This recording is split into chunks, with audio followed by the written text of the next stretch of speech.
but I need it to change this year, or I am going to write a strongly worded angry letter to Doug Peterson himself, asking him to please do the right thing and get his guys out in space, or so help me God, I will not be happy. And surely that will cause some sort This of Bears change. fan will not like you very much. Alrighty, welcome everybody back to another video here on the channel. If you don't know who I am by now, my name is David. I also go by Miller Football, and I'm currently doing a series here on this channel where I am talking about all 32 NFL teams in depth leading up to the 2023 NFL season. And if it's not apparent, this is going to be going up on like one of the last days of August, so I'm cutting it very close, but it's okay because we're still getting there. We're still fighting. And if it's also not apparent by the jersey of the gentleman to my right, we're going to be talking about the Jacksonville Jaguars today. And because I am a Bears fan, I do not have that like deep connection to the Jaguars like these two gentlemen do. So, of course, I had to bring on some help. To my right, we've got Jaguar Gator 9, also known as Colin. And then down below me, we've got AJ. So before we jump into this, how are you two doing today? Doing good. Doing all right. Good to hear. Doing all right. Just ready for football to start. Just ready. Absolutely. Absolutely. I feel you there. But to start things off here, talking about the Jaguars, I think the biggest storyline going into the season for this team, other than, you know, Trevor Lawrence kind of taking that next step, was Doug Peterson being the new head coach, right? You had the whole Urban Meyer fiasco is what we'll call it. And then Doug Peterson came in and took over. So after 1 year of having an actual NFL head coach coaching the Jacksonville Jaguars, how did you feel about Doug Peterson last year? I mean, I love the guy. I absolutely love the guy. The whole hiring process was just a giant train wreck because we fired Urban. We interviewed Doug like the third week of December. Like we interviewed him right away. Then we put him on the back burner, interviewed everyone else, then gave the job to Leftwich. And then Leftwich was like, oh, yeah, by the way, I'm going to fire Bulky. I'm going to fire you. So then they had to redo the process, and they went back to Peterson after like 5 weeks. So it was always like just skeptical at the start. And then just the turnaround. I mean, it's nice to have an adult as a head coach. It's nice to have a guy that you don't really very true. Nice to have a guy that knows what he's doing because, I mean, that whole Urban Meyer fiasco was just a train wreck. And Peterson needed to be the guy to essentially right the ship and be like, look, you can trust me. The Urban Meyer days are done. You can trust me. Mm-hmm. And you can just see the development, the rapport he has with his players. The big thing, the Baltimore game back in November, he said they were going for 2 no matter what. And it was never a debate. And he said, and Doug said to Trevor, okay, here's 3 plays. Pick which one you want. I have no preference. Pick which one you want. And just to have that trust with the players and have the connection. And it worked out. We got the 2-point conversion. You know, No matter what the situation is, I mean, I flat out love the guy. He is a special head coach. You know, when you just said that 2-point conversion thing, I got like chills. I'm like, I just like remember, I'm like, like that game and the Cowboys games, those 2 games were the 2 I was like, yeah, we did really good with Doug Peterson. I was like, this is exactly who we needed. Obviously the Chargers game, like the playoff game was like a big, like, oh my God, our coach is amazing kind of day. Like there's no reason we come back in this game unless both our quarterback and our coach are extremely, you know, good. But you know, like exactly the thing is like before the season started, I think I was like, there's no way this team's either gonna be really okay or just horrible. And then we started out, I think 2-6. I was at the Lions game. Yeah. I watched Trevor's knee explode in real time, cried in the stands. I thought that was the end. I thought that was the end. Yeah, I didn't think he was going to come back out for the second half. No, I saw it. His name was something Houston. The James Houston. Was it James Houston? Yeah. He was like a rotational pass rusher who was just amazing, like insane for those like 3 weeks. He had like 9 sacks or something crazy. And I remember he came in and I was like, nope. And he had a free rush, and I was like, oh God. Yeah. But since then, that's when I was like, okay, like it's never gonna be this bad again. Like I'm never gonna feel this horrible ever again. So you know, I'm happy with Doug. Oh yeah. Honestly, as you should be. Doug Peterson, I mean, even before he got hired by the Jaguars, proved himself to be an incredible football mind, right? We saw the masterclass he put on in the playoffs with Nick freaking Foles at quarterback, going all the way to the Super Bowl, winning the Super Bowl. And, obviously there was a lot of magic and a lot of things went his way, but people really don't talk enough about, how much his leadership and how much his just excellence as a coach really pushed the needle for that team to do what they did. And we saw flashes of that last year. Like you mentioned, this is a team that started out 2-6 and then ended up winning their division, going on the road in Los Angeles, won a freaking playoff game down 24-0 or something like that. 27, yeah. In Jacksonville, 27-0. 27, right? Sorry, my bad. Either way, down big, almost 30 points, came back, won the game. That is incredibly impressive with a second-year quarterback, nonetheless, that didn't have like a true, legit number one weapon, which we've seen how important it is right now for young quarterbacks to have that guy. And I think Trevor does now, and we'll talk about him in a little bit. But yeah, Doug Peterson's incredible. He did so many great things last year. I'm so excited to see what he's going to do with the Jaguars going forward. But kind of funny that the Chargers game, that play call on, I think it was 4th and 1. That play call like is on repeat in my brain at all times. So I'm like down, I'm sad. I'm just like, they lined up in wing and ran a sweep to Travis Etienne to win a game. Like that happened. We had a coach that did that. It was beautiful. It was basically Doug saying, okay, we're going to line Etienne up. It's going to be one-on-one with Asante Samuel. Everyone's going to do their jobs. It's going to be Etienne and Samuel. All right, Samuel, you do your job. You try and tackle Etienne because you didn't do it last time. You didn't do it in week 3. You got to do it now.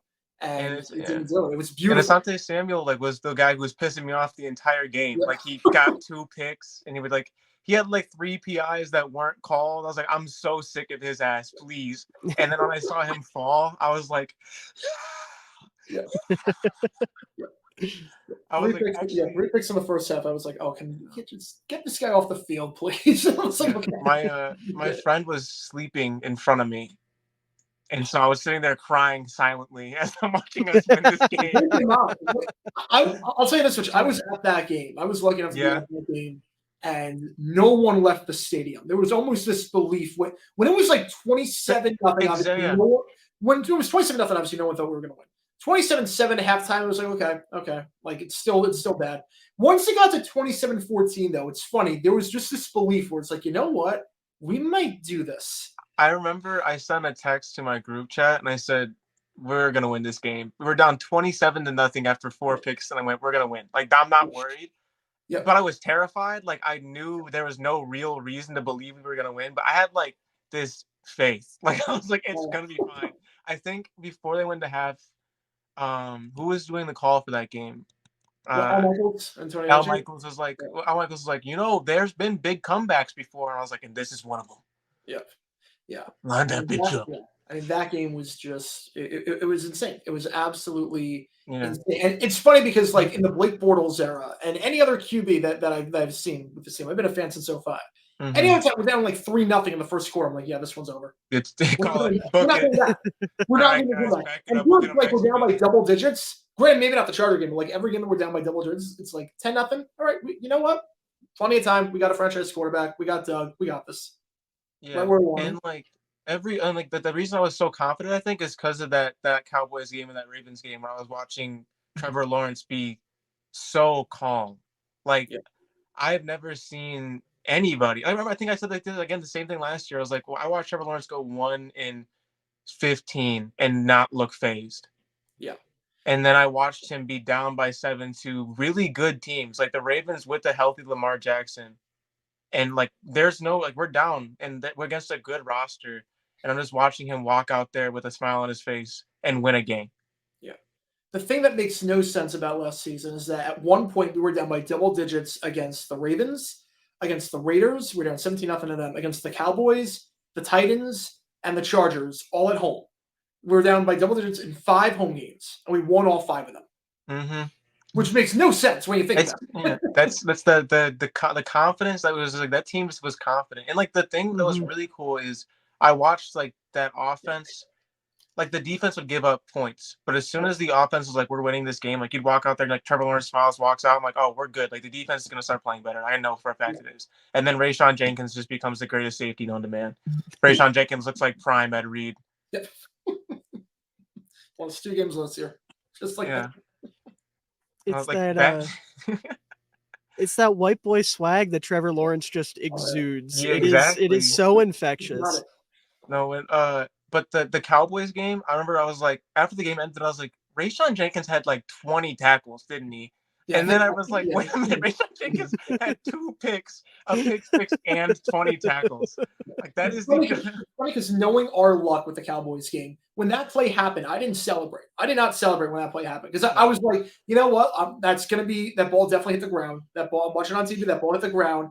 I'm not celebrating. It was a great play, but that ball definitely touched the ground. Knowing our luck, they're going to have to pump this one away. Good play by the defense, but we didn't win the game just today. And then they showed the replay, and I just started running around my parents' house. Though. Yeah, no, like I was, oh my god! Just I jumped as soon as I saw the ball like pop up in the air. I was like, I just sat there frozen, and then I didn't say a word until I saw him in the end zone. I was just like, I can't speak. If I breathe, something bad's gonna happen.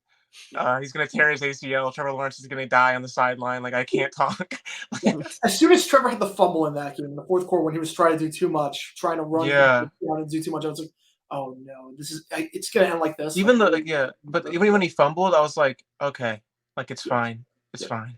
The moment I knew we were gonna win that game was when Evan Ingram. It was in the drive after that. We got a 3-and-out. The defense played well. Got a 3-and-out, and then Trevor threw a pass to Evan Ingram, and he somehow willed his way out of bounds. I don't know how he got out of bounds. I really have no clue how he got it. But it was very similar to the Allen Hurns play in 2017 against the Chargers. Yeah. At that moment, I was like, you know what? It's destiny. We're winning this one.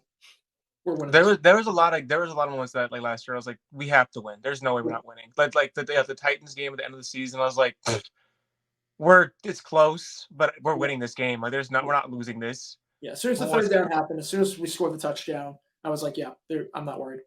Dogs can't throw more than 5 yards down the field. I'm not worried. You know, and like even the crazy thing about last year is watching the Chiefs game, knowing that we were like a fumble away from winning that game was like not even painful. I was the most okay I've ever been after a playoff loss, I think, ever. I'm not. I was mad. Like for sure I was angry. I was like throwing shit and pissed. But like way more like I was like, you know what though? Yeah. It's okay. Yeah. Like we lost to Patrick Mahomes. Like it's not we didn't lose to some bum. We lost. I mean, we kind of did. That's what hurt. Because the 96 yards of Henny. I mean, that was brutal. That was brutal. Mahomes beat us. That'd be one thing, but it was the 96 yards of Henny. That was some bullshit. And then that was also like, it was like because Trevor had the like Elway copter play right before the Agnew fumble, and I'm like at 30-20, I'm like, okay, you know what, we're winning this.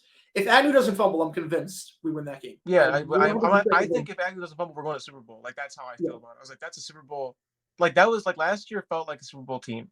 Yeah, I don't think the Bengals were gonna stop it. I think the Chiefs. Again, I think that like even though we lost to a fumble, if Patrick Mahomes wasn't injured, we lose that game. Like way worse. Yeah. And like, but I think that's the only way we lose a game way worse. Like Patrick Mahomes is Patrick Mahomes. Like we can't do anything about him sometimes. Yeah. But this year is different. As long as one of our linebackers can cover Travis Kelce, as long as one of them can cover Kelce, he gives me nightmares. He gives me nightmares. But I think that my hot take for the year is that Trevor Lawrence is gonna mark himself as the second best QB in the league. Ooh. Only because Patrick Mahomes is Patrick Mahomes. I'm just saying. I don't even think that's crazy of a take, honestly. No. Like I think he's like Trevor has that upside. Right I think like right now he's very underrated because people are putting him at like 10 on the QB rankings. No. That's low. That's low. Which is low. Like, and I think I was like, am I taking Trevor Lawrence over? Like, there's like Jalen Hurts, Joe Burrow, Lamar Jackson, Josh Allen, and Trevor Lawrence are all in the same spot for me. They can go wherever you want to put them, but they're just below Patrick Mahomes. Yeah, I mean, I've got tier 1 is Mahomes, and that's in a tier of his own. Yeah. Then I got tier 2 is Josh Allen, Joe Burrow, and then tier 3, it's like 4 or 5 guys. It's Hurts, it's Trevor, it's Herbert, It's Herbert too. Yeah, I've got like those guys. You can interchange them however you want, and then Rodgers, you don't know, and healthy Lamar. But yeah, interesting. It's definitely an interesting situation. Yeah, well, I think that definitely top 7, top 8. I think he'll be top 5 by the end of the year. He'll be top 5 by the end of the year, no doubt. Yeah, because you think, or I guess this doesn't necessarily work, but like one quarterback that a lot of people have above him is Aaron Rodgers right now, and I think it's not the craziest thing in the world to assume that Trevor's going to jump ahead of Aaron Rodgers after this year. And then you look at some of the other guys, like I said, I don't think top 2 is the craziest thing in the world. I can absolutely see Trevor being that high. The last 8 weeks of the season, there wasn't a quarterback better than Trevor Lawrence. The second half of the season, he was the best quarterback in the league, and it wasn't even like I think that's why everyone was so confident in those games, is that like we were watching the best player in the league play football for 8 weeks. It wasn't like he's significantly better than Patrick Mahomes or anything like that. It's just like at that time, I did not see anyone playing as good as he was. Yeah. It's nice not having to pretend about a quarterback. Like with Bortles, it was, or Minshew, it was like, like he played well this game. Like if he just does this, we're gonna be like, he would know to play that. Like he threw 38 touchdowns. Yeah. He threw 38 touchdowns, guys. Yeah. The best receiving core we've ever had. Yeah. But kind of piggybacking off of talking about last season and like all of the very hectic and fun games that the Jaguars played in last year, it got mentioned early on that this is a team that started out with a 2-6 record, right? And then in the back half of the year, they won 7 games. They won all of their last 5 games. So going into the back half of that year, when the Jaguars were sitting at 2-6, how did you two feel about the team at that point? Were you concerned? Did you think everything was over? Were you confident that they were going to turn it around? I was a little bit on the fire Doug Peterson train. I was like, get him the fuck out of here. I don't want to see it. I don't want to see anybody out here. Get rid of the whole team needs to go. Travis Etienne, I'm sorry, but why are you here? You got to quit fumbling. I was so mad. I was so angry. My thing was that, look, we brought Doug Peterson in because he was supposedly going to develop Trevor. And through the first 8 weeks, it was like he was making the same mistakes. And the Denver game was brutal. So I was like, he's failing in 2-minute drill situations. We're losing games. We got the same record with Urban through 8 games. I was on the fire Doug train. I was definitely on that. And then everything turned around. And it's like, okay, Trevor's developing. This is what we want to see.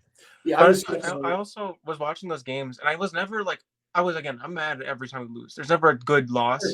But those games we lost, so that 2-6 team felt like a 6-2 team. We were like we're like a play away from every one of those games we lost like, early on. And I was like, this team isn't bad. Like, it's not good, but like statistically, we're not a bad team right now. Where we make dumb mistakes that lose games, and then they didn't make those mistakes anymore for the rest of the season. And I was like, okay, yeah. The game that really got me was there were a few games where you thought Trevor was going to step up, and he just didn't. It was the Denver game and the Houston game. Those were the 2 where I was like, you got to be kidding me. How did we not win those games? The Houston game was brutal. I will say that may have been like that way. That was one of the worst losses I've ever experienced. I think Peterson had some really questionable calls on 4th down in that one. And then the Giants game, he didn't do the challenge. The Eagles game, same thing. He didn't do a challenge because it was like, it's only half a yard. What's going to happen? And then Trevor fumbles the ball. So like Doug was costing us games. He was costing us games in the first half of the season. But everything just flipped. Once it was 17-0 against the Raiders, everything just flipped. Yeah, like, that was a great day. That was a great day. I was like, okay, this is different. Like, this is the team that I've been seeing before they make mistakes. Yep. And and the other thing was like, we're 2-6. We just paid Christian Kirk $1 billion to be the number 1 receiver, and we look like shit. Like we can't do anything. Yeah. The big thing to me in the back half of the season is, like you guys mentioned, the big thing Doug Peterson was brought in to do was develop Trevor Lawrence. And it was mentioned that early on in the season, Trevor was making a lot of the same mistakes he made his rookie year. And then in the back half of the season, it became incredibly apparent that the Jaguars were emphasizing him kind of getting away from playing hero ball and being like, okay, there are playmakers on this offense. You have a fantastic offensive mind running the ship. Let's start to turn things around here. Just to go with the flow of the offense. There's going to be times where you need to take over, but every second of every game does not need to be the Trevor Lawrence show. Sometimes you can take that back seat and you can let Evan Ingram cook. You can let Christian Kirk cook. You can let Zay Jones cook. You can let Travis Etienne cook.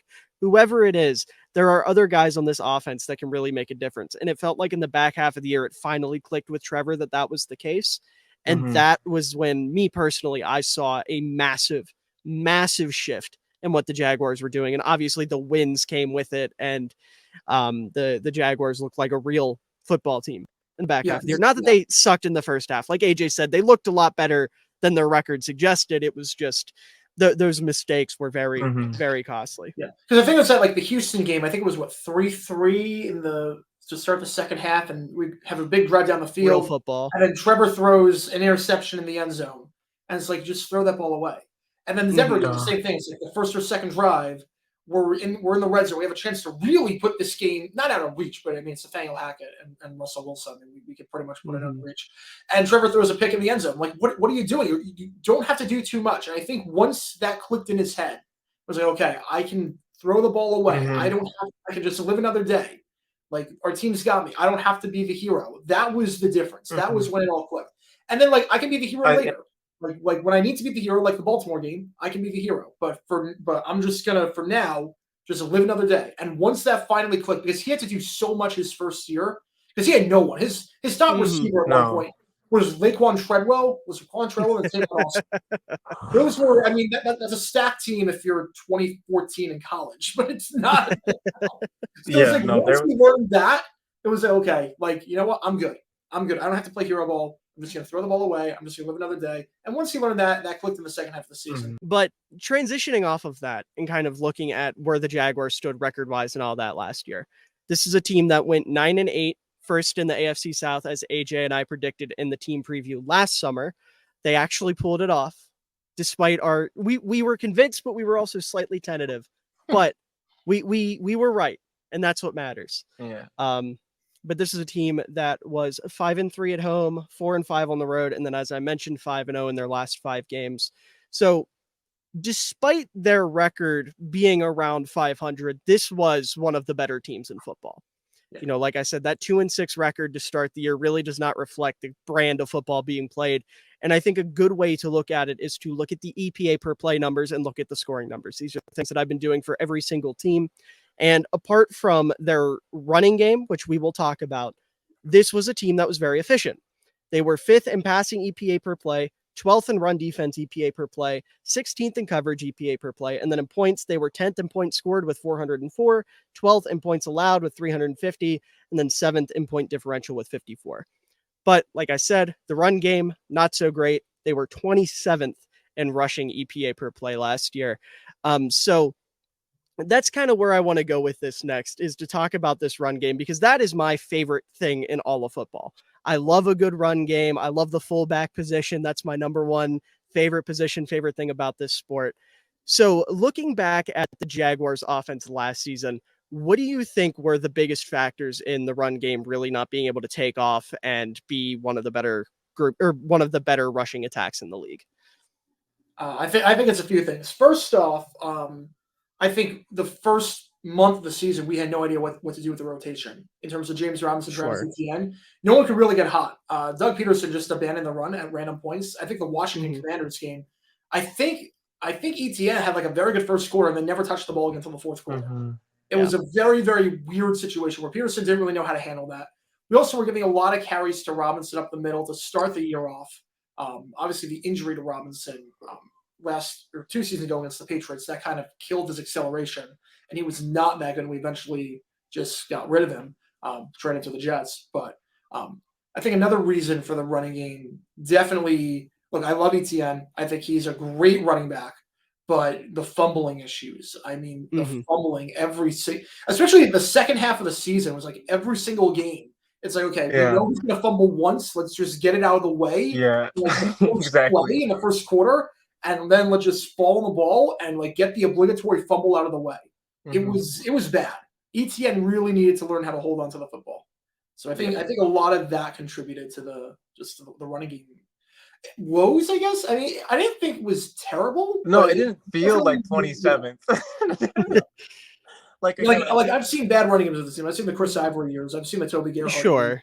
This never felt like that, but it definitely felt like it could be a lot better. And it got well, for context, you know, if you go back and look at the numbers across the league, last year was one of the better league-wide rushing years in a while. And that's a whole other conversation because of how defenses are being played and teams are more worried about how you're throwing the ball than how you're running the ball. So they're kind of taking their foot off the gas playing run defense. But yeah, it wasn't like atrocious. It just was subpar, I think is the best way to put it. It felt really... we never had a goal line running back. That's the other thing. I'm still not sure that we have one necessarily. Tank Bigsby is our goal line running back. I think that he's going to look name is deceiving. Okay. No, he looks like Jamal Williams. I'm being so real. This is, mark my words, my prediction, another prediction for the year. Tank Bigsby is going to look like Jamal Williams. He's going to do that goal line, maybe 3 yards out in the other goal line, just get in the end zone. I'm going to maybe 12 touchdowns from him this year. I think that he's going to have a huge year. I think he's going to rush for 500 yards at most, 600, but I think he's going to have 12 touchdowns. Yeah. I think that's a better take than the Trevor take. Yeah. That's a hot take. That goal line back, that short, we tried to get that goal line back, that short yard back with Stu Connor, and we realized, oh wait, he has no vision, so it doesn't really. But that's what I was when watching Tank Bigsby run in the preseason. I've been seeing how he finds very, very small holes and he runs with a lot of anticipation. He trusts a lot of things to open, which is bad sometimes because he'll run into blocks that are just not open yet.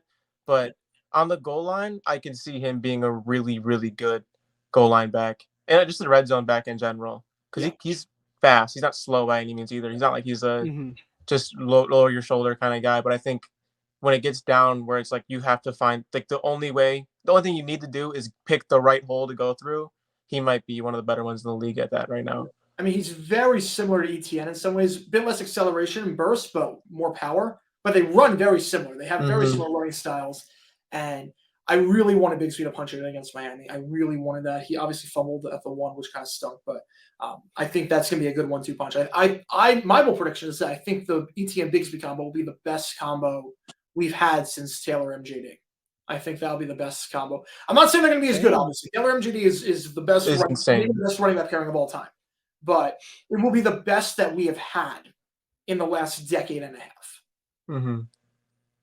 Yeah. But yeah, I think real quick though, I think the reason the running game was so iffy last year is because it was very boomer bust. Oh yeah. That's what I felt like. It was either a nice 15-yard gain from ETN or a 1 yard or less kind of thing. Yeah.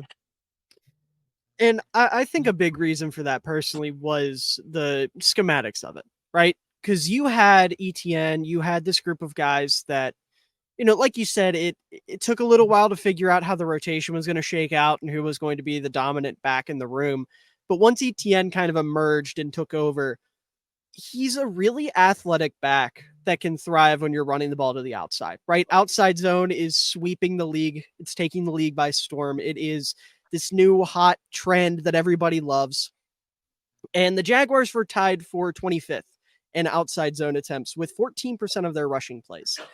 And when I saw that number, my jaw dropped because it's oh my God, you have ETN. He's super quick. He's super athletic. He can get it to the outside and break off big runs. You have athletic linemen. And now, obviously, this doesn't apply to last year, but this year you have Tank Bigsby, who AJ mentioned is a pretty solid athlete in his own right.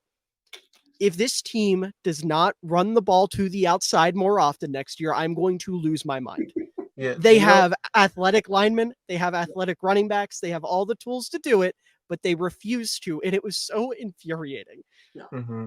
Yeah, the outside zone, I think that started when the Titans found out how to use Derrick Henry. I think that's why it became so popular. Because I remember, again, when Derrick Henry became Derrick Henry was probably one of the games against the Jaguars where he had 400 yards. And that was just outside zone, and he just stiff-armed whoever the first person he saw was, and it was 15 yards a game, a carry. Yep. And so I think that's, again, the whole hot new trend. I think that really does come from Derrick Henry, sadly, which makes me a little sick, but I have to admit it. It came from Derrick Henry, but it was perfected by the Shanahans of the world. Yeah. Because, oh my God, the way he runs it's poetry. It's beautiful. It makes me sick. I can't watch people that are the Jaguars make good decisions. Yes. It was so nice with the Broncos in the 2000s where you could just plug in literally anyone at running back and he's going to get 1,000 yards. I mean, it was like every single year there was a different running back that had 1,000 yards on the Broncos. I remember like, the this year changed DeMarco it. Murray, He's just DeMarco winning. Murray going to the Titans, and everyone's like, "Yo, he's the same." Like the same thing with like the it's like the offensive line of the Cowboys when Zeke got drafted there. It's like, "Oh yeah, Ezekiel, it's amazing." It's like, no, it's DeMarco Murray was doing this.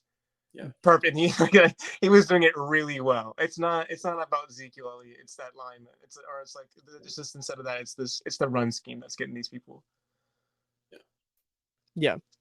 And I will say, in the Jaguars' defense, this is a team last year that, was running a lot out of shotgun and utilizing a lot of RPOs. And you traditionally don't see a lot of outside zone ran, especially out of shotgun, because the angles get really weird and it's really messy. And you have to the timing on outside zone out of shotgun is an insane science that very few have mastered. So I understand why they weren't running it.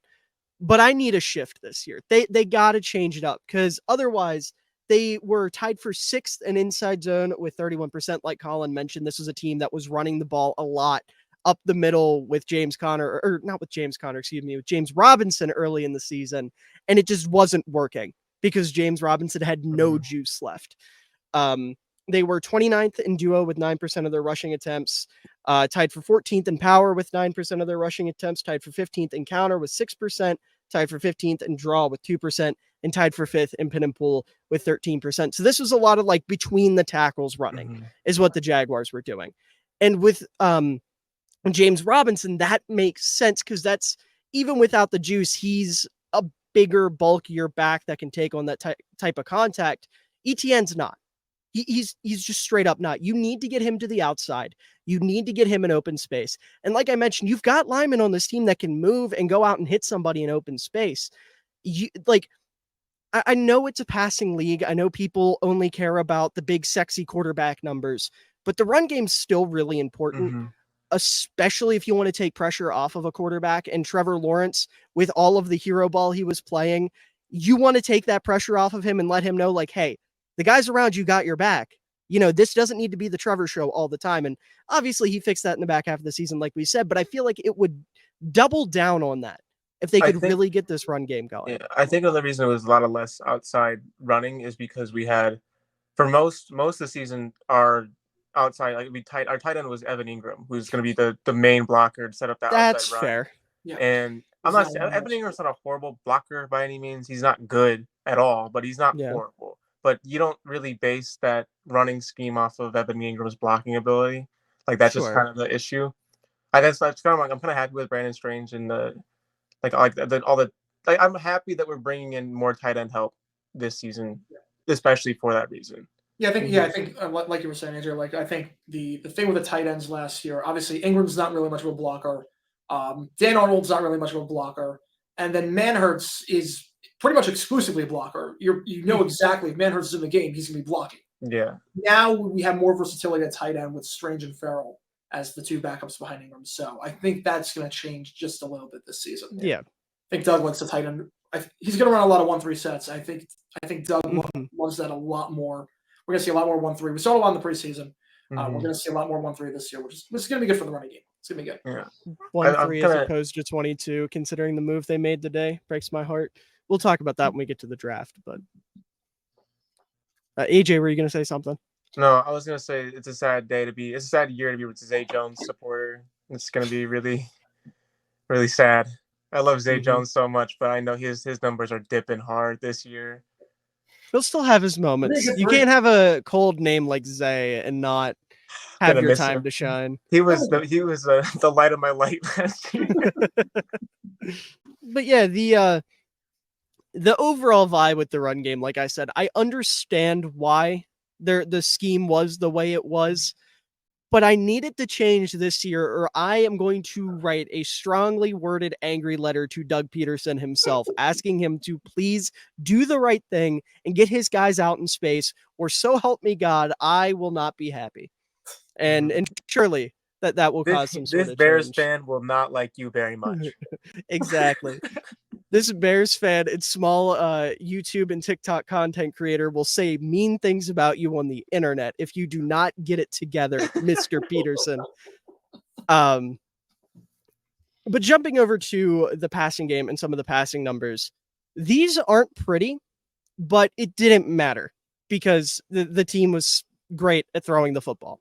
Like they're not pretty because of a lot of the stuff that was going on in the beginning of the year, like that first half of the year, and they just couldn't quite salvage it. Like this doesn't matter in terms of skill, but like they were 22nd in play action, that's whatever. This was really crazy. They were tied for second in average time to throw with 2.52 seconds, meaning that Trevor Lawrence was tied with Joe Burrow and second only to Tom Brady in terms of how quickly he got the ball out last year. That is absurd. Like for a second-year quarterback to be able to make decisions that quickly and be that poised and make those kind of plays is unheard of. That's incredible. That major props to Trevor for that. I know a lot of people look at that number and it's like, okay, whatever. Most people judge average time to throw is like, do you have a good O-line? Do you have a bad O-line?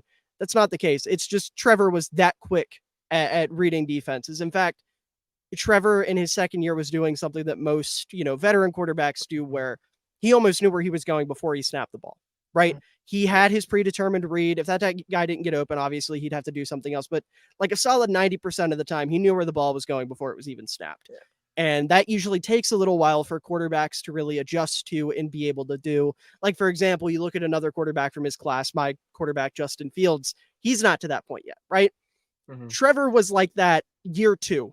And that's incredible. I cannot state how amazing that is enough. I think we talked about that last year too. We were saying that like Trevor Lawrence doesn't take sacks. Like that was the biggest thing. Yeah, no. He doesn't take sacks. No, it's a great thing to say. I can't think of how many sacks were like that's on Trevor. Like when we had Gardner Minshew in 2019, especially 2020, the amount of sacks where I was like, okay, Minshew, you got to get rid of that ball. Like just get rid of it. That's on you. Yeah. Trevor, I can't think of too many sacks where I'm like, Trevor, you held on to it for too long. Like he knew where he was going. He had a good internal clock, and that's something you can't really teach.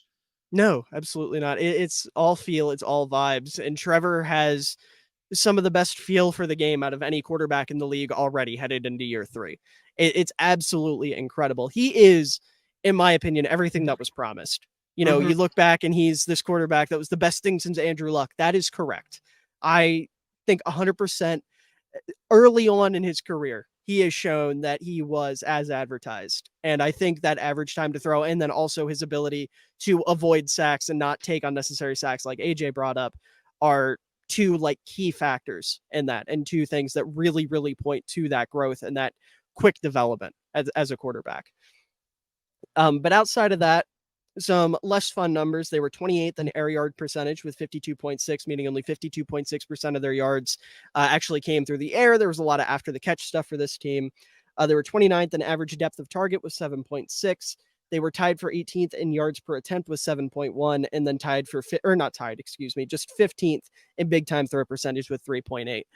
So you look at those numbers, and to me, I think the average time to throw will stay the same. He's still going to get the ball out quicker. In fact, maybe Trevor's number 1 next year now that Tom Brady's out of the way, because Tom Brady's processor is unreal. You're never going to be faster than Brady, but it'll be between like Burrow and Lawrence for 1 and 2.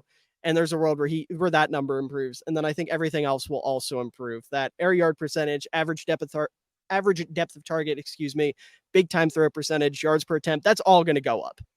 And a big reason for that is because this is going to be the first year where Trevor has a legit like number 1 X receiver in Calvin Ridley, who obviously this team traded for at the midseason mark right before the trade deadline. Didn't get to play last year because of the suspension. So my next question for you 2 is, how big do you think Calvin Ridley is going to be for Trevor this year? I mean, that smile says it all. I remember I saw the trade and I didn't believe it for like a couple of days.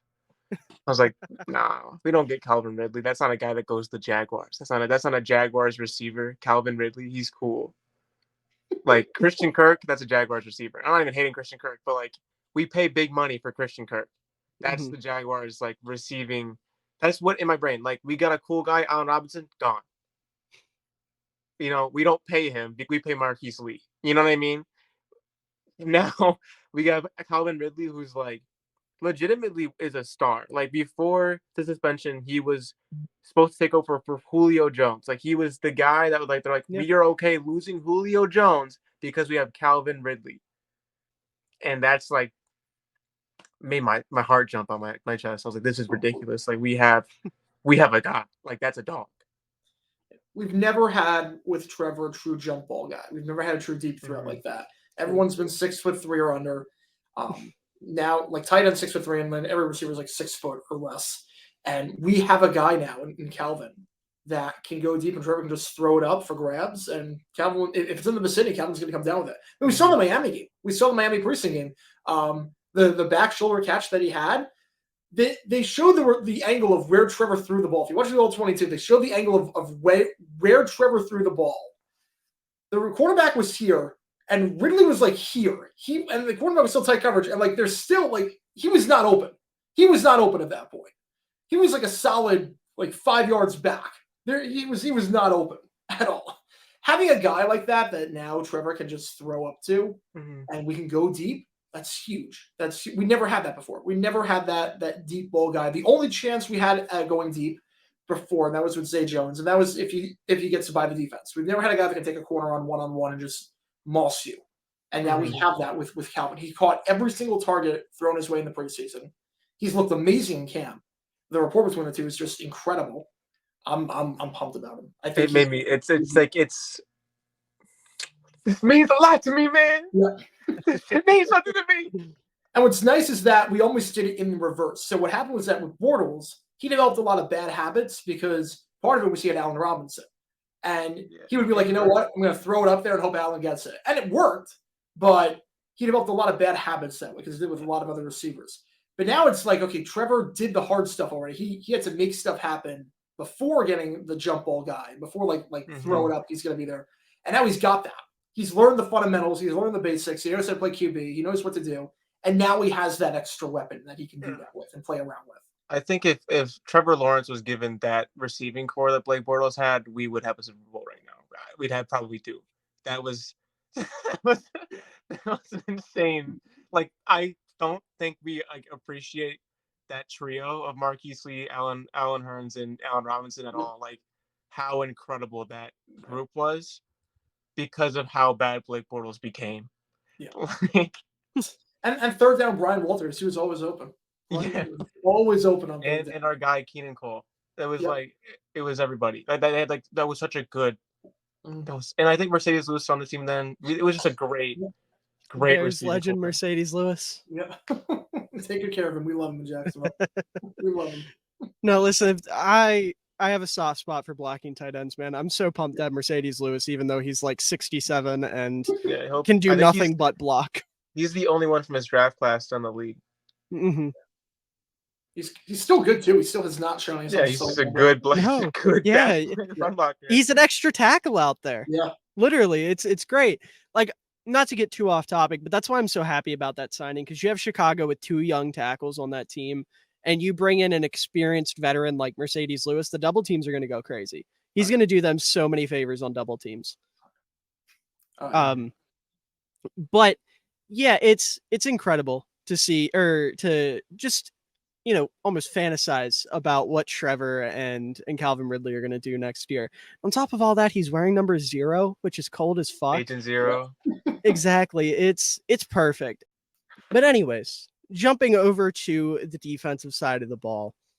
It was mentioned very early on. I can't remember if it was Colin or AJ that brought it up. This is a defense that had its issues, but when it was on, it was on. Like, there was a lot of talent. There was a lot of really good football played on the defensive side of the ball. So just kind of as a whole, before I jump into the numbers, what were your thoughts on this defense last season? It definitely, the secondary, I thought, improved tremendously over the second half of the year. We finally got rid of Shaq Griffin. When Shaq Griffin, he was burnt toast. And Darius Williams was not very good in the slot. Then we finally cut Shaq Griffin. We moved Williams over to the slot, or we moved Williams over to the outside. And everything changed at that point. Everything really, really changed at that point, which was good. So the second half, it definitely improved. The big thing, lack of pass rush. Definite lack of pass rush. Yeah. Trayvon Walker, I love him in the run game, but the pass rushing moves were not there. Were not there. And you could just tell. It took a while to get to the QB. And linebacker is very inexperienced. I mean, Foye Oluokun was very good. But Devin Lloyd, Chad Moore, they look like rookies. Which is to be expected. But Chad Moore looked really good against the run, and Devin Lloyd, it was like exactly what they were drafted for. The reasons they were drafted, like, oh yeah, Devin Lloyd's good against the pass, and Chadman was good against the run. Like that was it with them. Like when it was a passing down, I saw Chad Muma out there. I kind of got a little sad. I was like, no, why are we get him out? Yeah. And the same thing, like, but it was like at the point with also with Devin Lloyd, where it was like first down. I saw him out there. I'm like, why? Please take him out. Like I can't do it. And then like you said, just that the secondary is really good. Was really good. It was like I remember trying to think what game it was. The Bills game. When it was just Stephon Diggs was like shut down for that game. It felt like they couldn't move the ball because of how good our secondary is playing. And I knew that because that's what I was excited about. Because I was like, the issue with the Jaguars is their pass rush. And if you give Josh Allen like a second of time to just run the ball if he has to, like it's over. Like we're gonna lose. Or if you let Stephon Diggs get open, we're gonna lose. Like you have to understand, like our defense has to be good against the pass to beat the Bills. And then all they did was just stick on everybody the entire game. And I was like, this is amazing. Yeah. I think that was 2021. I'm a year behind. But like the Jets game was, I think, our best game defense. Yeah, there you go. The Jets game we had, I mean, they got nothing going. Pass rush was there. That was the day it all clicked. I mean, granted, it was Zach Wilson and Trevor, but that was the day it all clicked. Like, just corners were sticking them like glue. Really, my concern is slot corner. My concern this year, besides pass rush, is slot corner, because Trey Herndon is not the guy. And I don't know why the coaching staff thinks he is. He's not the guy, and we need someone to step up there. Hopefully, Junior can be the guy. Hopefully, AJ Junior can be the guy to step up there. But as long as Herndon's in the slot, we're going to have some issues in the secondary. But I do like our safety combo. Cisco and Jennings, I think, is one of the best safety combos in the sport right now. Yeah. Very fast. Very fast. Step up, because he was not very good in 2021. A lot of penalties, a lot of miscues. But 2022, he took a massive leap forward, which is good. Yeah. Mm-hmm. And there's a lot of really exciting players on this defense. Colin, you just mentioned Andre Cisco. He's somebody that, played really well last year and, in my opinion, isn't done growing. Like, you watch him play and there's still moments where, he's a little too aggressive when he should be more conservative, or a little more conservative when he should be more aggressive. Like, he's really got to get that kind of balance going, right? And there's flashes of it. I'm not saying he has no idea what he's doing. It's just the consistency with that type of balance, because he needs to learn how to attack the ball while also not giving up a ton of yards consistently, right? He's a heavy hitter. Very absolutely. Yeah, he's a heavy hitter. He can go up, play in the box, and run defense if he needs to, which they don't end up having to ask him to do very often because of Rayshon Jenkins. But he does, at times, he has the ability to. He's very good in coverage. Like AJ said, he's very quick. The athleticism is great. Like, Andre Cisco is a really exciting young player. And I think if he takes that next step, he can be one of the elite safeties in this league. And another guy that is already borderline elite, in my opinion, that can do the same thing this year is Josh Allen. Because if you look at him, he's somebody that has gotten better every single year. And right now, he's probably a fringe top 10 edge rusher, maybe top 15, kind of depends on how you feel about certain guys. But it would not shock me to see after this year him jump into like that top 5 conversation. If he can take another step forward, like we've seen him start to experiment with having a deeper bag of moves, right? Spin moves, rip moves, swim moves, whatever. He's starting to get into all that.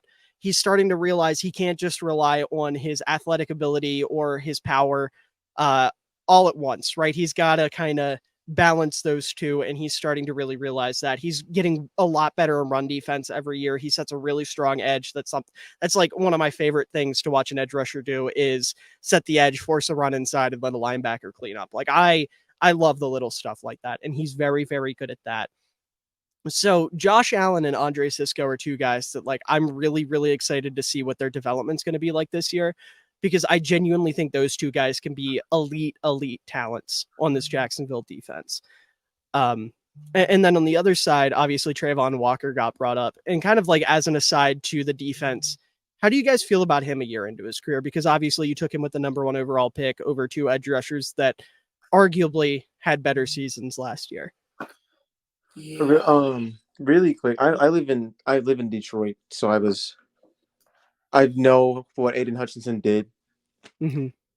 However, I'd like to say that Aiden Hutchinson's stats are a little bit deceiving. If you watch This the is true. games, he was a pass. It was a coverage sack merchant in a little bit. I'm not saying he's bad. I'm not saying anything like that. I'm just saying at least 3 of his sacks took like 10 seconds. That's it. I'm here for the anti-Aiden Hutchinson I know that propaganda and Aiden narratives. I Hutchinson love it. did, pick off Justin Fields when there was a The most- 2-man rush. The dumbest overplayed highlight the world has ever seen. That means literally nothing. You're racist if you share that clip, honestly.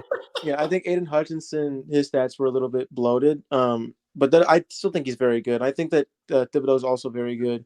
I'm not mad at the pick still. I don't really think that Aiden Hutchinson or Thibodeau are winning us 2 extra games. Maybe because we lost 1 game because of Trayvon Walker with a face mask. Like that happened, but I could see Thibodeau doing the same thing. Like it's not like I can't see. It's a rookie mistake. It's a rookie, and like I don't see Aiden Hutchinson adding that much to our defense, or either of them really doing that.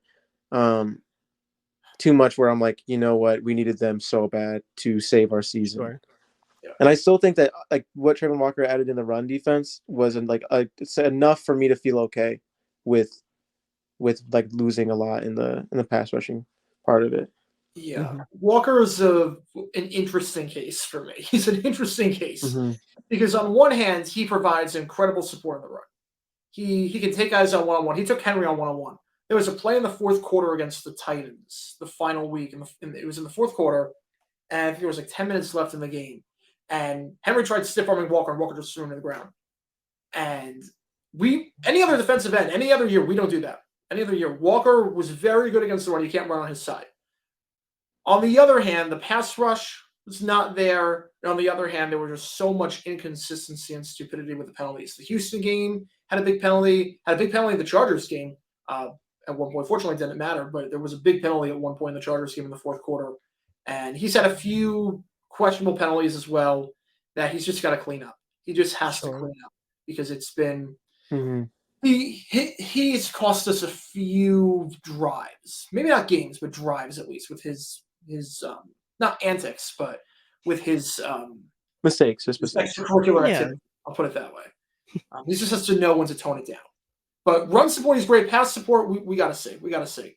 Obviously, I'd rather right now have, if you're telling me 1 year, who am I taking this year? Who would I rather have, Hutchinson or Walker? I'm taking Hutchinson, and I want Hutchinson to start.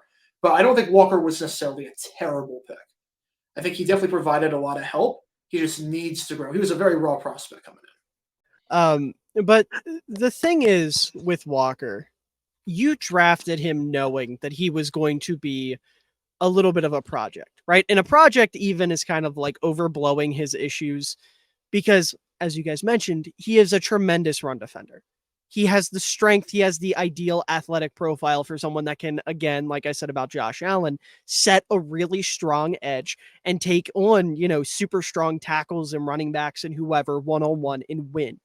He has all of the athletic tools that you want in an edge rusher. Like if you were to build an edge in a lab, it would probably be Trayvon Walker. The issue is his bag is non-existent. And that is very apparent. And that is something that we are relying heavily on the Jaguars coaching staff to work with him with.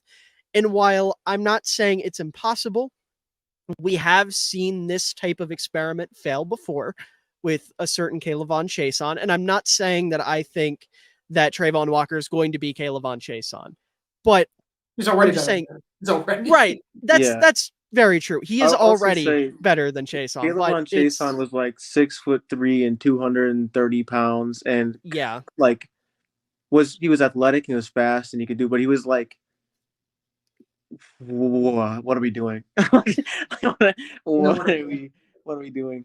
I think that Trayvon Walker feels more like an Ezekiel Ansah kind of project, where it's like that's fair. Where when Ezekiel Ansah figured out how to do it, he was one of the best pass rushers in the league. And I think that's what Trayvon Walker's closer to. It's a comparison, yeah.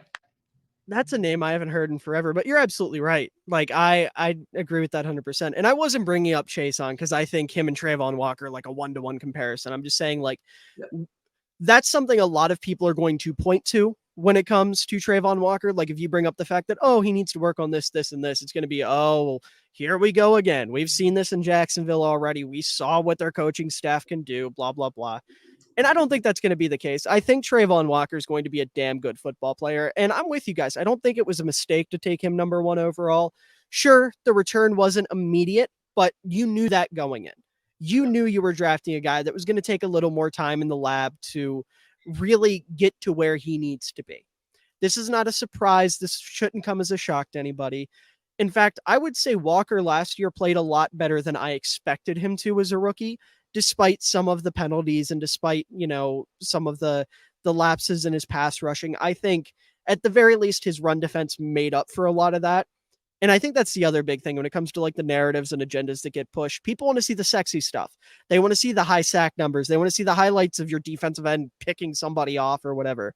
And Trayvon Walker just wasn't doing that. He was a lot more doing the dirty work, the quiet stuff, the necessary, physical aspects of defense that don't get talked about a lot, but he was excelling in them.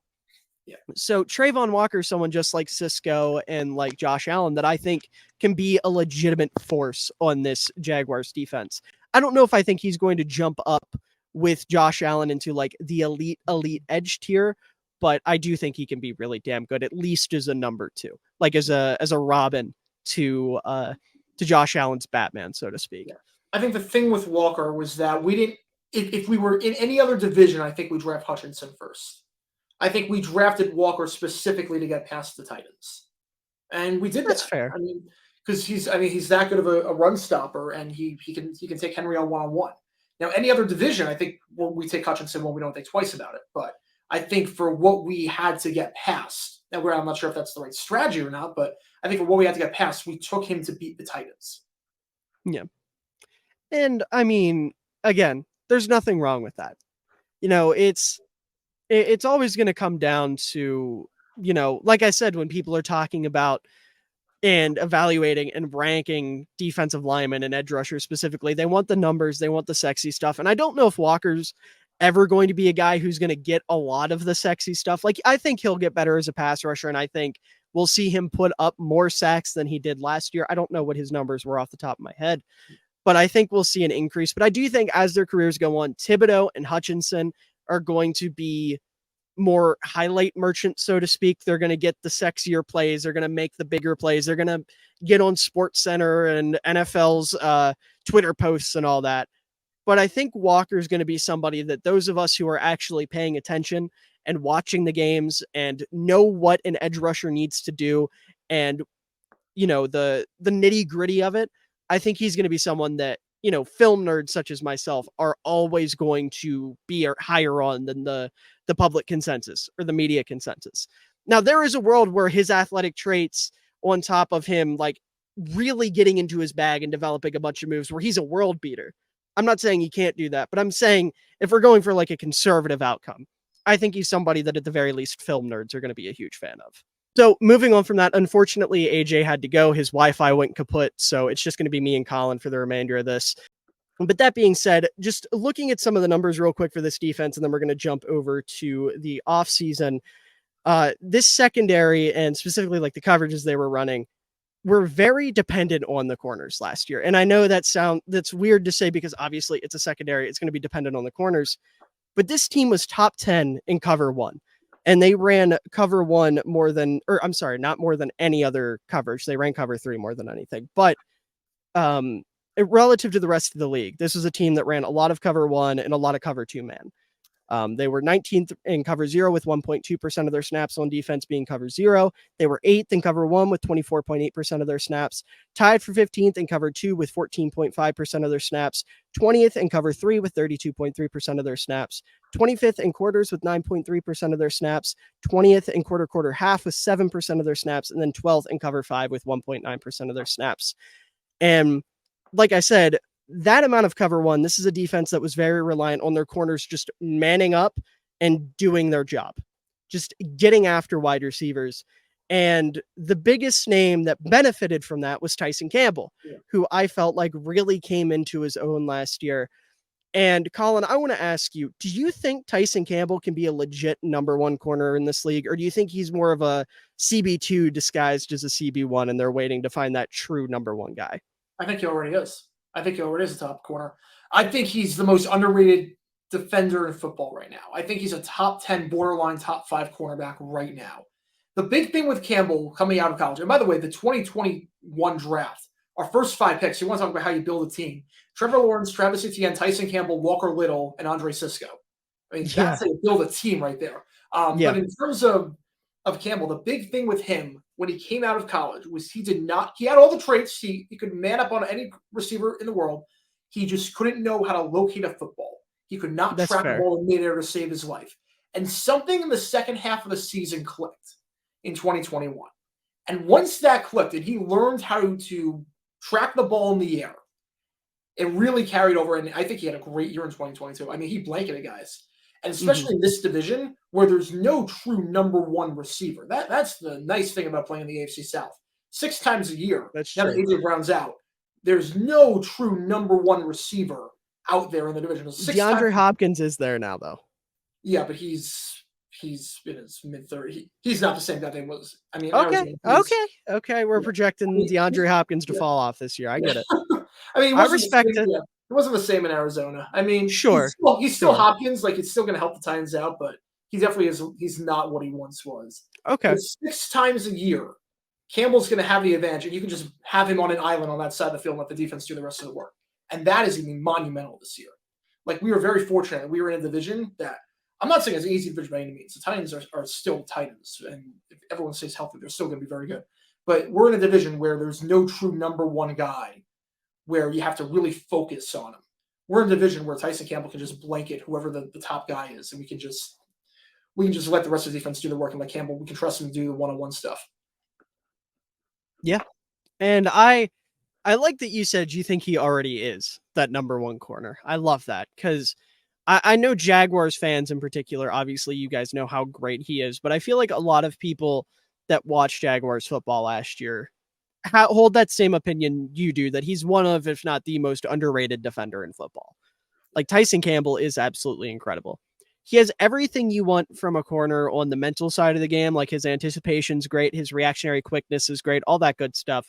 The only thing that holds him back is like his athletic profile doesn't lend itself to being a freak athlete at corner. Like, you know, guys like Derek Stingley or Sauce Gardner or whoever else would, but he makes up for it with his football IQ and how he's able to read the quarterback and things like that. And his physicality.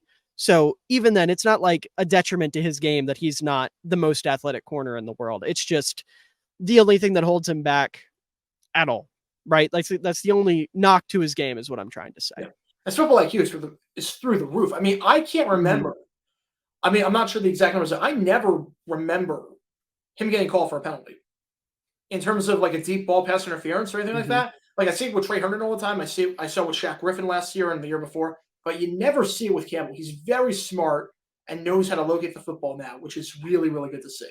Because the first half of the year, he was getting in serious trouble with, or 2021, first half, he was getting in serious trouble with not knowing how to locate the football, but he had everything you want. It just needed that one thing to click, and now it finally clicked. And now it's, okay, this guy could be an elite corner if he's not already. I think he's the best player on this defense. I think he's the best player on this defense. I don't think that's crazy to say at all. I might lean Josh Allen personally, but I'm also more of a front 7 guy than a secondary guy. So there might be a little bit of bias to that, but I don't think you're wrong if you say that. They're 1A and 1B. I'll put it that way. That's fair. I think that's how I'd look at it. But speaking of the front 7, looking at some of the blitzing numbers, this is a team that on third down specifically liked to blitz a good bit. And that's another testament to how much they trusted their secondary. Because if you're going to send the house on third down, you need to have the faith that your secondary is going to not only keep up with the wide receivers that they're going up against, but can make a play on the ball if the ball does end up getting out. And they really did trust their guys. They were top 10 in blitzing on third and short and third and medium. Third and long, they kind of dialed it back a little bit. They were 20th in the league, but they were still blitzing on a third of their third and long snaps. So, you know, it's a testament to two different things that we talked about, how great their corners were and how kind of lacking their pass rush was, that they felt like they needed to send those extra guys on third down. I mean, the biggest play of the year for us, the one that got us into the playoffs, was third down blitz. Rayshon Jenkins coming off. That was the biggest play of the year. I mean, you set the house, and I think Caldwell did a very good job knowing when to dial it up and know when to dial it back. The blitzes usually work. That was like, we had very good success with blitzes in big situations, which was surprising to see because our pass rush was pretty inconsistent throughout the year. But when it needed to step up, we did a pretty good job getting to the quarterback, especially in those third down spots. For sure. But jumping off of last season and jumping into the offseason, starting out with free agency, what free agent loss do you think will have the biggest impact on the Jaguars next year? Biggest loss. It's tough. We didn't really lose a whole lot in terms of guys that can't be replaced.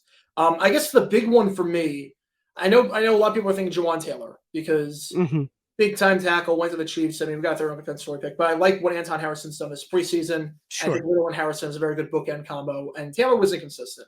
He had a good contract here, but everything else not so much.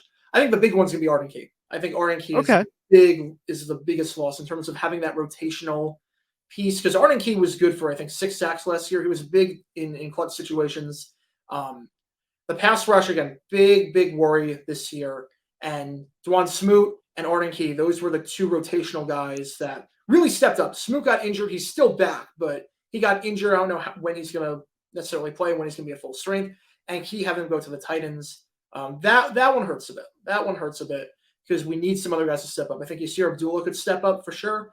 He played very well this preseason out of Louisville, but having a veteran like Arden Key, who had pretty much a breakout season, I think, in my mind, last season with the Jags, I think that one might hurt more than losing Jawan Taylor did. Yeah.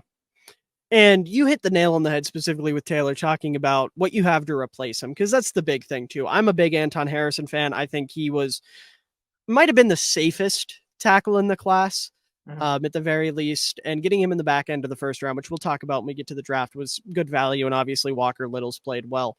So Jawan Taylor, big name, went to a big team, but he's not the end of the world. Losing him, it's not. Some of the other guys you lost, you can have him. You can have him for $88 million. Third round, sure. Yeah, you can take him. Sure. Some of the other guys that left the Jaguars, you've got Marvin Jones Jr., Riley Patterson, Dan Arnold, Chris Manhertz, Willie Johnson, Darrell Henderson, Corey Peters, and as you mentioned earlier, Shaq Griffin. So really not a lot of crazy big names gone. Arden Key and Jawan Taylor are really the 2 that stand out to me, and I think the Jaguars will survive without the 2 of them. I mean, I'm going to miss Marvin Jones, but I don't even know where he would fit in on this team. Sure. I'm sure he was a great veteran, and he made some nice plays. I mean, he had that catch in the playoffs too, but I don't even know where he would fit in with this receiving corps. So a lot of the guys we lost, we got good replacements. Like Marvin Jones, Calvin Ridley. Riley Patterson, Brandon McManus. Obviously, Jawan Taylor, Anton Harrison. Really, Arden Key is the only one where it's like, I'm not sure we replaced him necessarily, but in terms of the free agent losses, there wasn't really anything that I'm too worried about necessarily. Yeah, absolutely. Jumping over to the retained free agents, this was a pretty solid group, guys that are being kept around. Obviously, Evan Ingram, Roy Robertson-Harris, Devon Hamilton, Andrew Wingard, Trey Herndon, all starters. And then you look down at some of these other names: Tim Jones, Devon Campbell, Jermichael Hasty, Cole Van Lannon, CJ Beathard, Blake Hance, Adam Gotsis. That's a pretty solid group of names to keep around. Roy Robertson-Harris is someone I'm a big fan of. Obviously started off in Chicago, didn't quite get his footing there, really picked it up in Jacksonville, has been really, really solid for you guys on the defensive line. Just a pure ass kicker. I love that he's picked it up and that he's really found a place in Jacksonville. He got pretty solid money, didn't he? Yeah, I think he got $40 million, I think, or $30 million. That makes me happy. $10 million a year, which he deserves every penny. Absolutely. Second half of the season, he might have been, besides Josh Allen, might have been our best defensive lineman. We don't make the playoffs without it. He was phenomenal with us. He's another guy that is pretty underrated. Now, he's not quite as good as Tyson Campbell, but still, for the role he plays, he does not get enough recognition for it. And then obviously Evan Ingram goes without saying. He's a big part of this offense. Devon Hamilton, solid defensive lineman. Andrew Wingard, he's the starting dime back for this team. it was a good group of retainments. And then you jump over to free agent signings. I have Calvin Ridley listed with the additions, but we already talked about him at length. We know what he brings to the table. Brandon McManus got brought in, who you mentioned.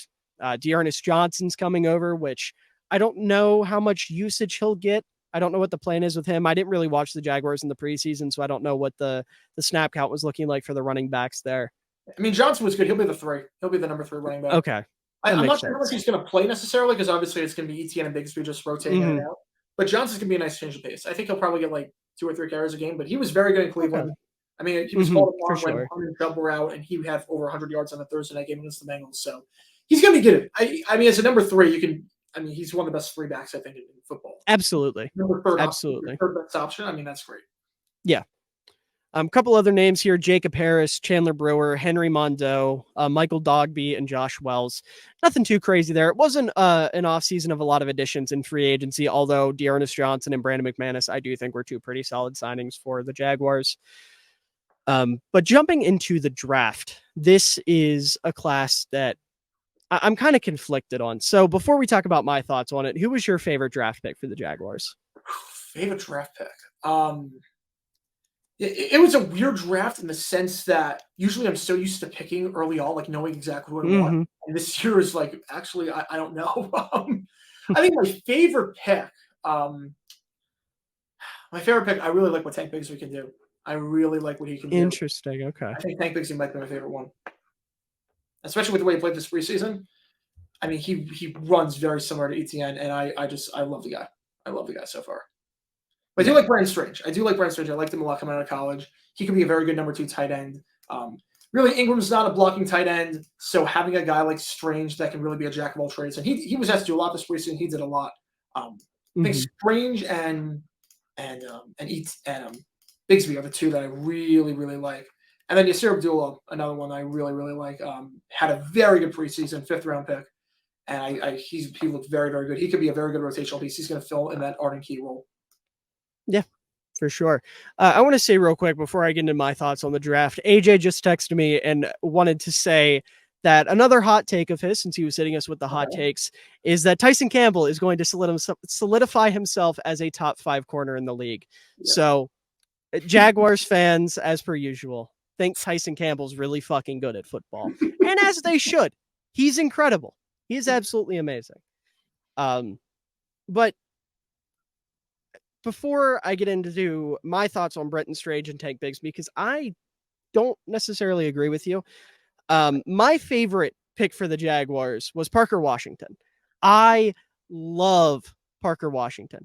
He was one of my favorite receivers in this class. I had a 3rd round grade on him. Y'all got him in the 6th, so I thought the value was incredible. He's a guy with a very high floor, hard runner, runs kind of like a running back. Like we talk about players that are like Deebo Samuel. Everyone's looking for that Deebo Samuel type of guy. And Parker Washington screams that to me. Now, I don't know if that's going to be his role in Jacksonville. I'm not sure what their plan is for him, but if anyone can do it, it's him, because his lower half is like a running back's. Yeah. Honestly, I might trust him to run between the tackles more than I trust Travis Etienne, if I'm being totally honest. Like I love Parker Washington. The only issue with him is like he doesn't have that second gear, but as a slot receiver that's going to mainly be used in the short game just to get upfield, like that's all right. Yeah. You don't need him to be a burner. You don't need him to be a sick athlete. You just need him to fight for yards and be consistent. And that's exactly what he is. He is Mr. Consistent. I'm not sure how he's going to play a role this year. That's the thing. I don't know.